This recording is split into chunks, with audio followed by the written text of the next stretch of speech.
নমস্কার, ভিলেজ ফ্যামিলিতে সবাইকে স্বাগতম। প্রতিদিনের মতন আজকেও সকালে কাজে বেরিয়েছি আমি। তো আজকে এসেছি ইট ভাটায় ইট লোড করতে। আমার গাড়ির ইট লোড হয়ে গেছে,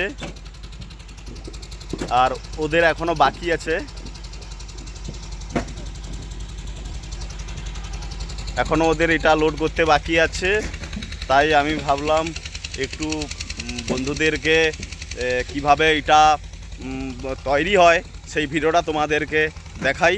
তো দেখতে থাকো কিভাবে এটা তৈরি হয়। দেখো এক সারি সারি কত ইটা লাট হয়ে আছে, কিভাবে তৈরি হয় তোমাদেরকে সেই ভিডিওটা আজকে দেখাবো। কিভাবে ইটা তৈরি হয়, মাটির ইটা তৈরি হয়। অনেকেই জানো, অনেকেই জানো না কিভাবে ইটা তৈরি হয়। তো তোমাদেরকে দেখাই সেই ইটাটা কিভাবে তৈরি হয়। তো দেখতে থাকো, ভিডিওটা না টেনে শুরু করছি ভিডিও, দেখতে থাকো।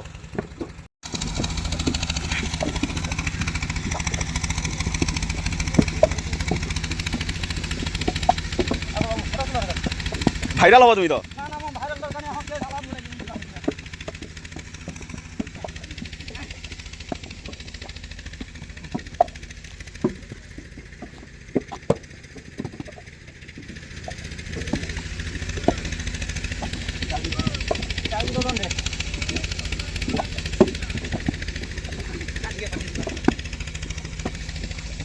বাবু তো চাকরি লেটার চলে আসবে, ঠিক করে দিচ্ছে তো, কোনো চিন্তা করার দরকার নেই। বন্ধুরা দেখতে পাচ্ছ কিভাবে তৈরি হচ্ছে এটা, মাটির ইটা। তোমাদের পাশে যতদিন বাঁচবে ততদিন চাকরি পাবে। ওখান থেকেও 4 জন ইটা কাটিং করে আসছে, এখানে 3 জন আছে দেখো।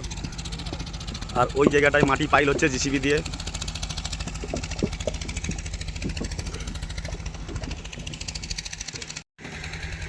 দেখো গাড়ি লোড হয়ে গেছে, 2-3 জনের লোড হয়ে গেছে। ওই এলশেকুড়ের লোড হয়নি এখনও, এলশেকুড়ে অনেক দেরি করে এসছে। কাজ করতে মোটেও ইচ্ছে নেই ওর, গরমও পড়েছে। কিরে এখনো এটা লোড হচ্ছে না কেন? হচ্ছে না দাদা, কেউ হেল্প করছে না। কে হেল্প করবে ভাই? বলো একটু হেল্প করার জন্য। বউকে নিয়ে আয়, হেল্প করে দেবে। কে হেল্প করবে? আসবে না, কালো পড়ে যাবে। কালো পড়ে যাবে? আচ্ছা ঠিক আছে। দেখো কত ইট সাজানো হয়ে আছে, দেখেছো?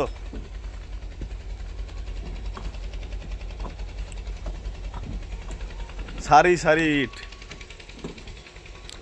সকালে এসছি, লোড করে বেরিয়ে যাব। তা আমার এই ছোট্ট ভিডিওটা কেমন হয়েছে একটু জানিও। আমার চ্যানেলে নতুন হলে আমার চ্যানেল সাবস্ক্রাইব করে দিও, ভিলেজ ফ্যামিলি। আর ভিডিওটা ভালো লাগলে লাইক কমেন্ট শেয়ার করে দিও।